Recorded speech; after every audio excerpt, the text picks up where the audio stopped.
काफ़ी लोगों ने ये सोचा कि अब तो शायद मामला ख़त्म हो चुका है, लेकिन जैसा कि इस ग्रुप के बारे में जाना जाता है और इस ग्रुप के फाउंडर और चेयरमैन एमिरेट्स सुभाष चंद्रा साहब के बारे में जाना जाता है कि वो जब कभी भी चुनौतियाँ आई हैं पिछली बार से ज़्यादा मजबूत होकर उन चुनौतियों से बाहर निकले हैं और अब भी ऐसा ही कुछ बड़ा डेवलपमेंट हुआ है। ये हुआ है डेवलपमेंट जी एंटरटेनमेंट में प्रमोटर्स की तरफ से बड़ी पूंजी डालने का। 2200 करोड़ से ज़्यादा का निवेश इस कंपनी में आता दिख रहा है। लेकिन जैसा कि जी ग्रुप का इतिहास रहा है, जितने सवाल उठते हैं उसके जवाब मिलते हैं और जवाब के सामने फिर से कई सारे सवाल उठते हैं। और आज मैं आपकी मुलाकात जी ग्रुप के चेयरमैन एमिरेट्स और फाउंडर डॉक्टर सुभाष चंद्रा साहब से करवा रहा हूं और वो सारे सवाल मैं पूछूंगा जो आप जानना और समझना चाहते हैं। तो आइए मुलाकात करते हैं डॉक्टर सुभाष चंद्रा साहब से। सर, बहुत बहुत स्वागत है आपका। धन्यवाद जी मीडिया को समय देने के लिए।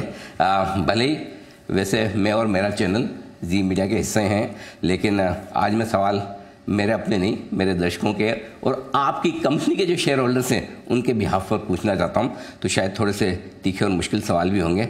सबसे पहला सवाल यहीं से आता है कि आपने एक बड़ा पैसा डालने की बात कही है कि अब जी एंटरटेनमेंट में प्रमोटर्स पैसा डालेंगे, अपनी स्टेक 18% से ज़्यादा करेंगे। इस वक्त क्यों आपको ख्याल आया कि प्रमोटर्स को स्टेक बढ़ानी चाहिए, कंपनी में और पैसा डालना चाहिए? अनिल, सबसे पहले तो आपके दर्शकों को नमस्कार। Thank you.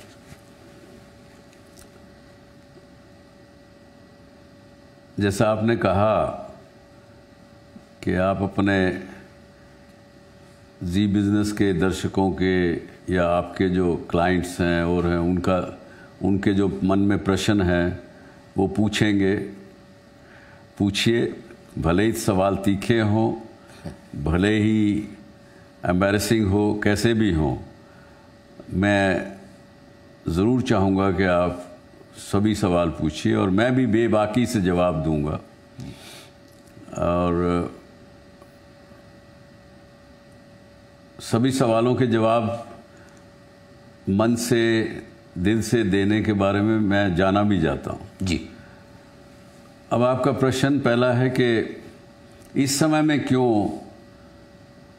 Promoter family ji entertainment enterprise में अपनी साझेदारी क्यों बढ़ा रहे हैं और क्यों पैसा डाल रहे हैं जी। देखिए, ये जब 25 जनवरी 2019 को मेरी निजी पर्सनल बिजनेस यात्रा की पहली बार जो मैं फाइनेंशियल मार्केट्स में कमिटमेंट पूरी करने में फेल हुआ,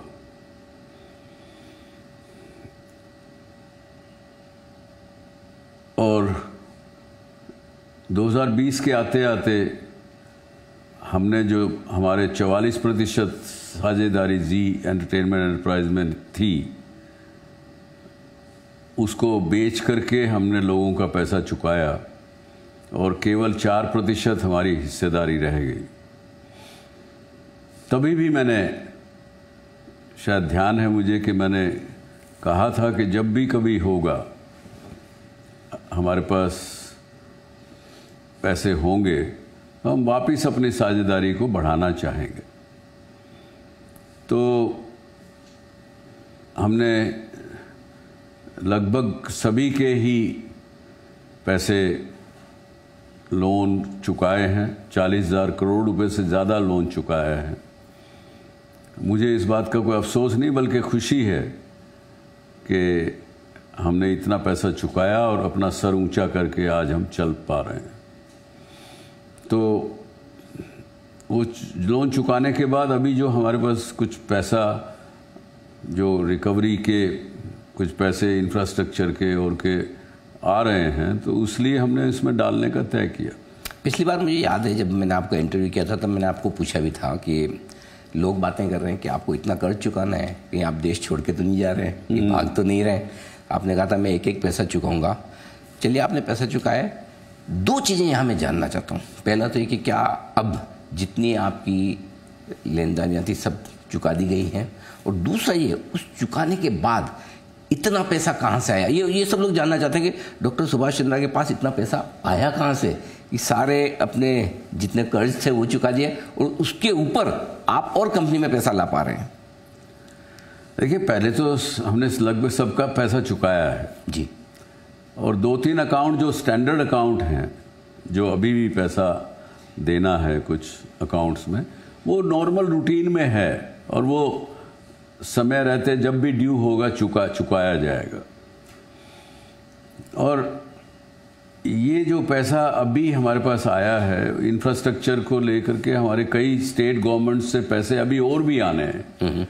ये पैसे तब से 4-5 सालों से रुके हुए थे, ये आए हैं। अब मुझे किसी का चुकाना नहीं है, तो मेरी पहली प्रायोरिटी वापस थी कि जी में होल्डिंग अपनी वापस बढ़ाई जाए। तो कहीं न कहीं पुराने फंसे हुए पैसे वापस आ रहे हैं। क्या आपको लगता है कि एक जो कुछ भी ग्रुप को फाइनेंशियली ये जो दिक्कतें आई, बीच बीच में आपके पेमेंट डिले हुए या देर से आपने दिए बाद में चुकाए, क्या इसके पीछे बिजनेस के खराब डिसीजंस थे या फिर वाकई में आपको जिससे आना था नहीं आया तो मैं आगे कैसे दूं? ये जो तकलीफ जब आई तो वो कई बिजनेस डिसीजन मेरे गलत थे। जैसा मैंने पहले भी कहा है कि इंफ्रास्ट्रक्चर के बिजनेस में जाना, उसका निर्णय करना मेरी गलती थी, और वो गलती की और उसके साथ दूसरी गलती और की कि उस बिजनेस को गलत आदमियों को लगा के उनके हाथ छोड़ दिया, उनके भरोसे छोड़ दिया, और भी गलती की जिसका नतीजा भुगता है। और आप जिस कंपनी की बात आज कर रहे हैं, ज़ील ने भी, जी एंटरटेनमेंट एंटरप्राइज लिमिटेड में कोई बिजनेस की खराबी ना होते हुए, बिजनेस में सब कुछ ठीक होते हुए, उस कंपनी का कोई डेट ना होते हुए भी, ज़ील के ऊपर भी हमारे ग्रुप की जो तकलीफ़ें थी उसकी वजह से बादल मंडरा है, और कुछ भी नहीं था।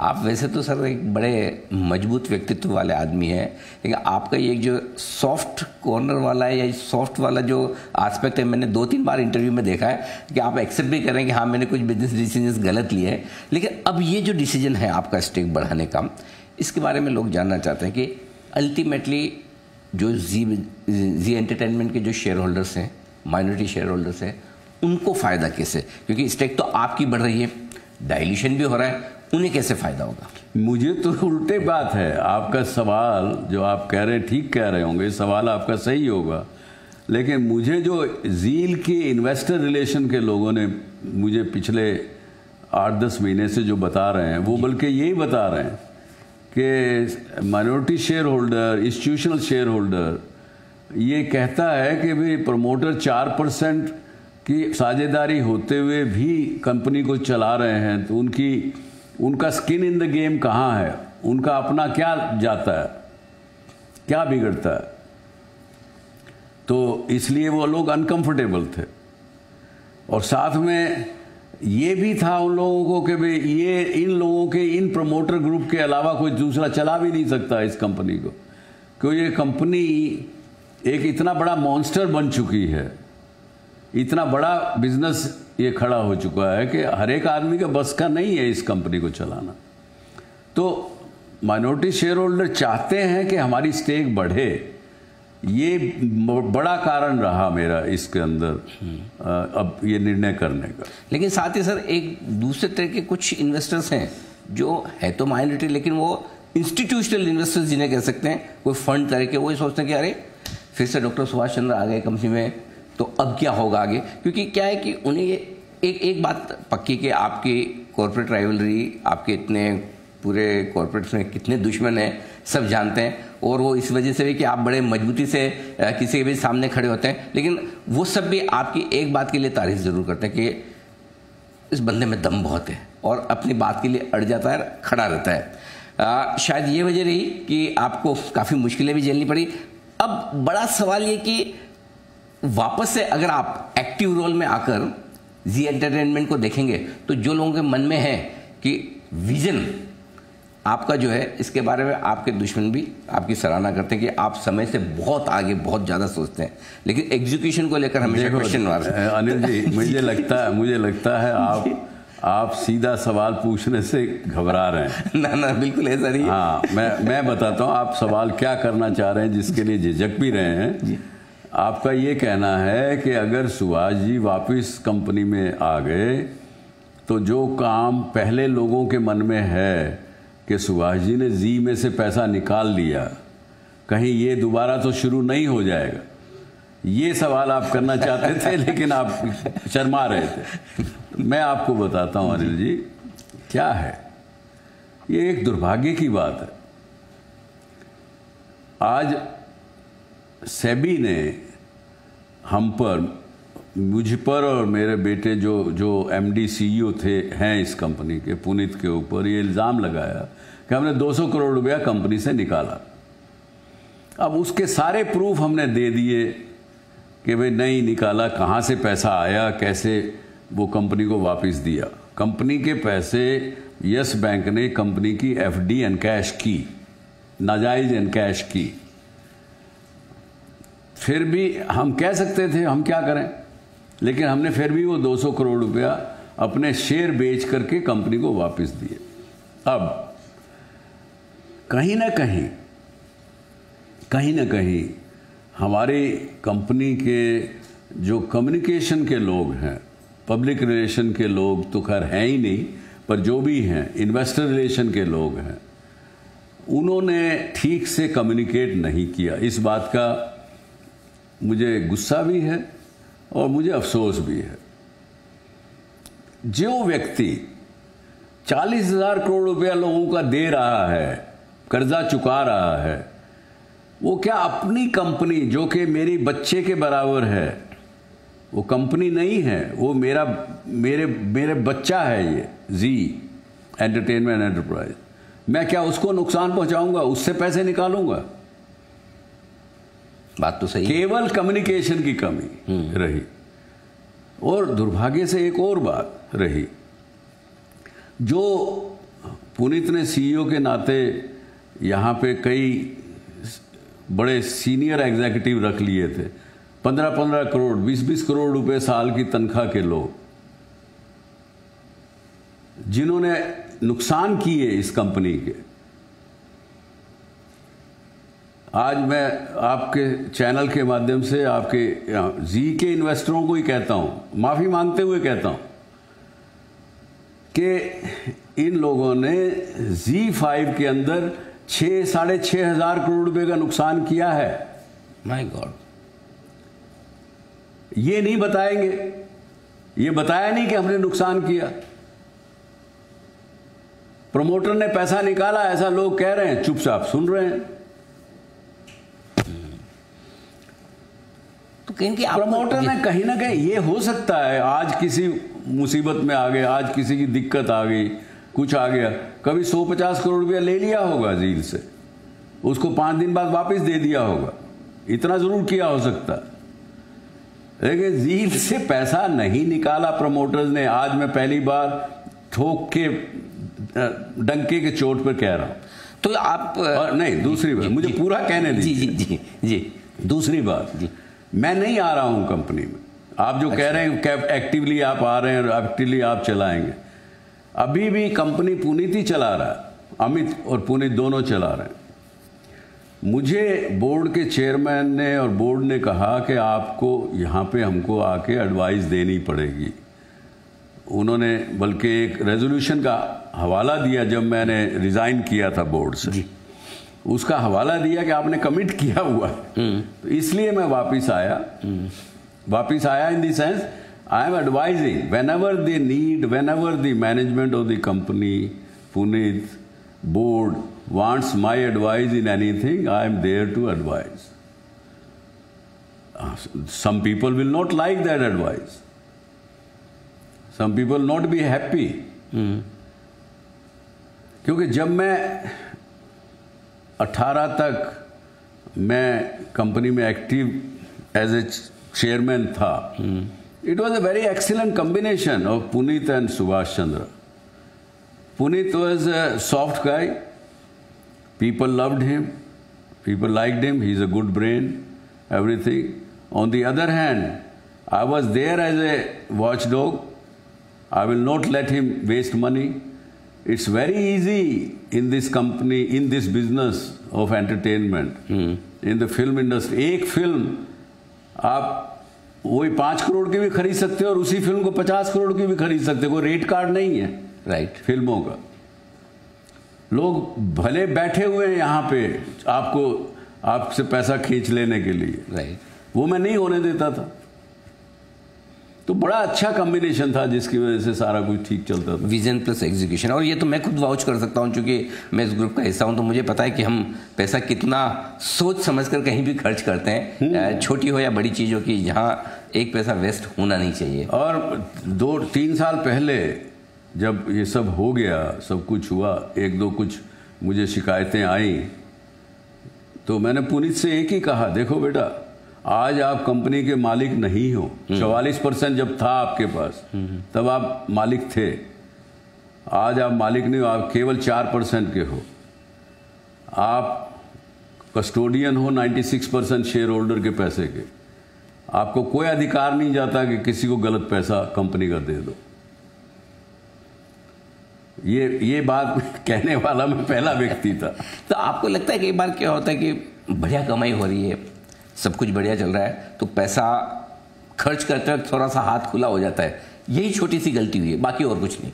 गलतियां हो सकती, वही गलतियां हुई है। कभी कोई पैसा किसी वो डिजिटल की कुछ 1-2 कंपनियां इन लोगों ने ली, उसमें डाल दिया, वो कंपनी नहीं चली, वो कहीं 150 करोड़ रुपये कहीं खत्म हो गया, कहीं 200 करोड़ खत्म हो गया। वही गलतियां हैं, गलतियां कहूंगा मैं, ठीक है। और वो एक्सपेरिमेंट किया उन लोगों ने, अपना सही सोच के ही किया। नहीं ठीक हुआ तो नहीं हुआ। जो आदमी ठीक काम करेगा, जो आदमी 100 निर्णय में से 90 निर्णय ठीक लेगा, 10 गलत भी लेगा।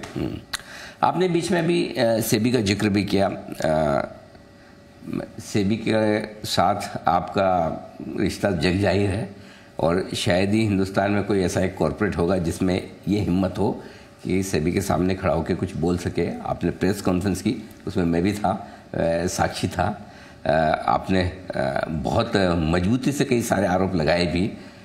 आपको क्या लगता है, मामला क्या है, क्या दिक्कत है, और क्या अब ये सेबी से रिलेटेड, क्योंकि कई सारे आपके इन्वेस्टर ये भी सोचते हैं कल को कहीं ऐसा तो नहीं कि सेबी से रिलेटेड कोई समस्या, कोई ऑर्डर फिर से तो नहीं आ जाएगा? सुनिए, मेरा आरोप केवल और केवल एक पर्टिकुलर इंडिविजुअल के नाम पर था, इंडिविजुअल पर था।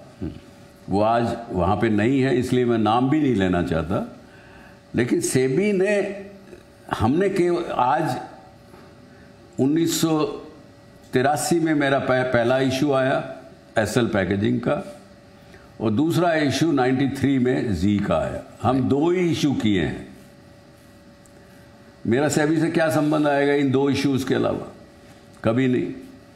सेबी से मेरे बहुत अच्छे सबसे संबंध रहे हैं, यहाँ तक कि मुझे याद है आज भी, जब 93 में जी का इशू आया था, पब्लिक इशू जी, तो हमारा प्रोडक्ट क्या था? जब एडवर्टीजमेंट दी हमने पब्लिक इशू के लिए, हमारा प्रोडक्ट तो फिल्में, एंटरटेनमेंट, आर्टिस्ट, गाना बजाना, यही था जी। वो एडवर्टीजमेंट में जब उन्होंने पिक्चरें देखी फिल्म आर्टिस्ट की, स्टार्स की, तो सेबी के चेयरमैन उस समय के थे, उन्होंने फ़ोन किया इन्वेस्टमेंट बैंकर हमारे को कि भाई ये तो अलाउड नहीं है, ये सिने स्टार्स, हीरो हीरोइन को इस्तेमाल करना, कोई लॉ होगा सेबी का उस समय में। तो उसने मुझे फ़ोन किया, मैं कहा भाई हमारा प्रोडक्ट ही ये है, बिजनेस ही यही है, बिजनेस ही यही है। पहली बार ऐसा कोई इशू आया था। तो वो चेयरमैन उस समय के सेबी ने माना कि हाँ ये बात सही है आपकी, पर फिर भी मत करो यार। एक रिक्वेस्ट की उन्होंने, हमने उसके बाद से नहीं किया। ठीक बात। तो हमारा सेबी से कभी कोई दिक्कत नहीं हुई, बल्कि ये जब केतन पारिक के उस स्कैम जब हुआ और पार्लियामेंट्री कमेटी बनी जी, उस समय में हमारे खिलाफ भी बात हुई थी कि हम भी उसमें थे।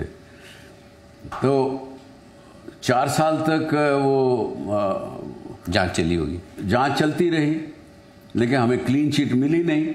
हालांकि मुझे कोई पब्लिक इशू नहीं करना था, लेकिन मैंने उस समय के तत्कालीन सेबी चेयरमैन के पास जाके मैंने कहा जी हमारा तो काम क्लियर करो। ठीक बात। उन्होंने बिल्कुल क्लियर किया हमको। ये एक छोटा मोटा नोटिस दिया था, मुझे याद नहीं है। तो मेरा सेबी से कभी कोई था नहीं, और आज भी मैं कहता हूँ सेबी जैसा रेगुलेटर बढ़िया रेगुलेटर है, मुझे कोई शिकायत नहीं है एज ए कॉर्पोरेट। ओके। एक इंडिविजुअल के प्रति मुझे था, जिन लोगों ने उस इंडिविजुअल के कहने, उसको क्या कष्ट था मेरे से मुझे नहीं पता।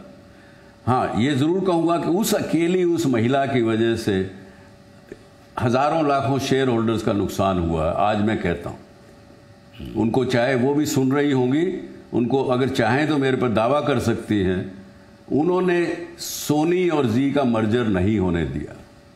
ये पुनीत गोयनका नहीं था या सुभाष चंद्र नहीं था जिसने मर्जर नहीं होने दिया। माधवीपुरी बुच ने सोनी जी का मर्जर नहीं होने दिया, अकेली महिला ने। वो उसकी फिड्यूशियरी रिस्पॉन्सिबिलिटी थी शेयर होल्डर का ध्यान रखने की। उन्होंने इस केस में शेयर होल्डर्स के खिलाफ काम किया। आपको लगता है कि ये मर्जर नहीं होने के पीछे, क्योंकि आप ये मर्जर चाहते थे, एक बड़ी सोनी और जी मिलकर अगर साथ में एक बड़ी कंपनी बनती, बहुत बड़ा जायंट जो कंपटीशन को आराम से आसानी से हैंडल कर सकती थी, आगे बढ़ सकती थी, ये एक बड़ा मौका मिस हो गया। और अब क्या लगता है कि आपके कॉम्पिटिटर दूसरे कॉर्पोरेट इसमें शामिल थे जो नहीं चाहते थे कि आपका मर्जर हो, और इसलिए उन्होंने उस समय के सेबी चेयरमैन का सहारा लिया? देखिए अनिल, ये मैं नहीं कहूँगा कुछ भी जी। मैं विपස්සना की साधना करने वाला व्यक्ति हूँ, और मैं जो समय की सच्चाई होती है उस समय की, उसको स्वीकार करता हूँ। ना चाहते हुए भी मैंने स्वीकृति दी कि जी सोनी का मर्जर हो जाने दीजिए, क्योंकि उस समय की ये सच्चाई थी, यही ज़रूरत थी। क्योंकि हम 4% वाले शेयर होल्डर थे, सोनी के साथ मर्जर होता तो अच्छा होता, और शेयर धारकों को भी लाभ होता, क्योंकि उस समय मर्जर का जब अनाउंसमेंट हुआ तो बहुत से लोगों ने 200 सवा 200 रुपये में शेयर खरीदे, ये सोचते हुए कि मर्जर होगा तो 400-500 रुपये का भाव हो जाएगा। आज जो बहुत से प्रश्न जो उठते हैं ना, आज जो आप भी पूछ रहे हैं या पूछेंगे, केवल इस तरह का गुस्सा है लोगों के मन में, क्योंकि मर्जर नहीं हुआ, उनको नुकसान हुआ, उस नुकसान की वजह से लोगों को गुस्सा है हमारे प्रति। बिल्कुल, क्योंकि वो स्वाभाविक है, सही है। वो जी एंटरटेनमेंट के बिजनेस मॉडल को लेकर कभी किसी को संदेह नहीं रहा, कैश फ्लोज, प्रॉफिट हमेशा से मजबूत रहे हैं। क्या आपको लगता है कि एक तो बिजनेस राइवलरी होती है नेचुरली, कुछ नहीं होता, बिजनेस राइवलरी होती है, होती रहे, फर्क नहीं पड़ता। और अब जी एंटरटेनमेंट इस इक्विटी का जो पैसा आप डाल रहे हैं, जिस तरह से नया बोर्ड आपका बना है, जिस तरह से अब नए आप रूल्स रेगुलेशन कंपनी में लाने की कोशिश कर रहे हैं, क्या आप पुरानी ऊंचाइयों को फिर से जी ग्रुप, जी एंटरटेनमेंट छू सकता है? बेशक छुएगा। मुझे तो जी के आंकड़े इस उंगलियों पे हैं, याद है। जी ने पीक पर 16 रुपया 70 पैसा प्रति शेयर प्रॉफिट दिया था। अर्निंग पर शेयर 2018-19 में 16 रुपया 70 पैसा थी। आज वो 2025 जो 31 मार्च ख़त्म हुआ, उसमें 7.5 रुपये रह गए। इस साल का जो हमारा बिजनेस प्लान है, अगले 3 साल में जो एडवाइस मैंने बोर्ड को दी है, सीईओ को दी है, पुनीत को, और मैनेजमेंट की टीम को दी है, हमने बहुत से कंपनी के अंदर अच्छा काम करने वाले उन लोगों को ये लोगो दिया है जी, गेम चेंजर का। ओके। तो जितने गेम चेंजर हैं उन सबको जो एडवाइस दी है, जो उन्होंने नए बिजनेसेस 6-7 शुरू किए हैं, हो रहे हैं, हम जल्द ही वही 17 रुपये का जो पहले का शेयर अर्निंग पर शेयर दिया था उसको क्रॉस करेंगे। 2-3-4 साल लग सकते हैं, 2-3 साल लग सकते हैं, पर करेंगे, उससे भी आगे बढ़ेंगे। 2015 से 2017-18 के समय के बाद चीज़ें थोड़ी सी बिगड़नी शुरू थी। उस समय के डॉक्टर सुभाष चंद्रा और आज के डॉक्टर सुभाष चंद्रा में क्या फ़र्क आया है, और आप अगर कुछ चीज़ें पीछे जाकर बदलना चाहते तो क्या बदलेंगे? वो मैं तो ये कह सकता हूँ किन चीज़ों की वजह से नुकसान हुआ, लेकिन वो मैं बदल पाऊंगा वो कठिन है। मेरी जो बेबाकी है, बड़ा ओपनली बोल देना, to call spade a spade, वो नुकसानदायक है और उसकी वजह से भी मैंने बड़े नुकसान उठाए हैं, ये हम भी जानते हैं। हाँ, लेकिन है वो आदत है, वो नेचर है, वो नहीं बदल सकती। वो मैंने बल्कि अल्टीमेटली यही सोचा कि बदलना भी नहीं चाहिए जी, जैसा हूँ। तो क्या मैं ये कहूँ कि आज डॉक्टर सुभाष चंद्रा पूरी दुनिया के सामने एक स्टेटमेंट, एक सेंटेंस में कोई दे रहे हैं तो ये कि टाइगर इज बैक? नहीं, ऐसा मैं कुछ नहीं कहूँगा। ना मैं टाइगर पहले था, ना आज मैं अपने आप को कहता हूँ। मैं काम करने वाला व्यक्ति हूँ, सच्चाई को स्वीकार करने वाला व्यक्ति हूँ। अपनी गलती हो तो सबसे पहले मानता हूँ। और हाँ, ये इतना ज़रूर कहूँगा कि मेरे जो अपने लोग हैं उनसे बहुत कई बार गुस्सा करता हूँ, जल्दी गुस्सा भी कर जाता हूँ, क्योंकि मेरी एक्सपेक्टेशन, जिस तरह से मुझे अपने से एक्सपेक्टेशन है वैसे ही मेरे लोगों से भी एक्सपेक्टेशन है। अब वो उनको बुरा लगता है, कई बार मैं माफ़ी भी मांग लेता हूँ, लेकिन वैसा हूँ मैं। हाँ, लेकिन वो ज़्यादा बेहतर है कि जो है मुंह पे बोल दिया जाए बजाय दिल में रखा जाए। और आज के इंटरव्यू में मैं एक तो आपको ये कह सकता हूँ कि आज आपने दिल और दिमाग दोनों खोलकर ऐसा इंटरव्यू दिया है जिसे आने वाले समय में लोग याद रखेंगे कि आज डॉक्टर सुभाष चंद्रा का एक नया पहलू हमें देखने को मिला है कि किस तरह से, जिस तरह से वो मजबूती से काम करते हैं, उस तरह से बेबाकी से आप अपनी राय भी रखते हैं, अपनी बात भी रखते हैं। मैं उम्मीद करता हूँ कि इस नए कलेवर में जी एंटरटेनमेंट आपकी कंपनी के पूरे बोर्ड के नेतृत्व में और आगे बढ़ेगा, शेयर होल्डर्स के लिए बड़ी वैल्यू बनाने का काम करेगा। मेरा यही प्रयास है कि हमारे शेयर होल्डर, ये जो जी सोनी के मर्जर के अलावा उनको हमेशा ही हमारे ग्रुप से लाभ मिला है, नुकसान नहीं मिला। उनका ये गुस्सा जायज़ है। अब उस गुस्से को दूर करना मेरा धर्म भी बनता है, मेरा फ़र्ज़ भी बनता है। हमारे शेयर धारक कमाएं पैसा साल दर साल, ऐसे ही मेरी प्रार्थना भी है और प्रयास भी रहेगा। मर्जर नहीं होने से ज़िंदगी खत्म नहीं हुई, एक नया पड़ाव है, नया मुकाम है जिसके लिए आप बिल्कुल है। बिल्कुल।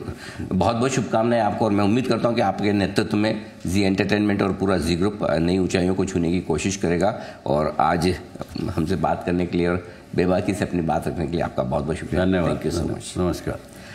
तो ये थे डॉक्टर सुभाष चंद्रा, फाउंडर और चेयरमैन एमिरेट्स जी एंटरटेनमेंट के, जो बताते हुए अपनी ग्रुप के प्लान्स के बारे में दिल खोलकर और पूरे अपने आप को एक्सप्रेस करते हुए उन्होंने ऐसी बातें आपके सामने रखी जो आपने कभी सुनी और देखी नहीं। मैं उम्मीद करता हूं आपको ये इंटरव्यू जरूर पसंद आएगा। नमस्कार। বাংলার আওয়াজ, বাঙালির আবেগ, জি 24 ঘন্টা।